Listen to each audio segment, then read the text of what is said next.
Mahilig ka magpuyat o maligo sa gabi? Nako, magiging anemic ka.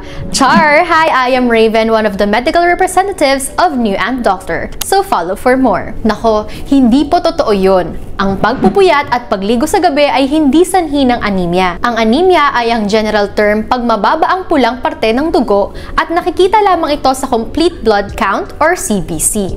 Hindi basta-basta nawawala ang ating mga red blood cells dahil lang sa pagkulang ng tulog at pagligo sa gabi. Ang most common cause ay nutritional deficiency na usually ay iron at ilang vitamin deficiency tulad naman ng vitamin B. Ang pagbubuntis naman ay isang risk factor din dahil sa mataas na demand ni baby. Kaya kalimitang nagbibigay ng iron supplements. Meron ding mga specific types of anemia na namamana.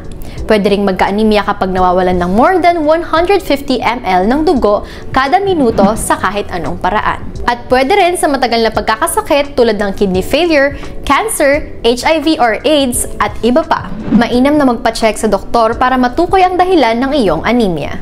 Kaya kung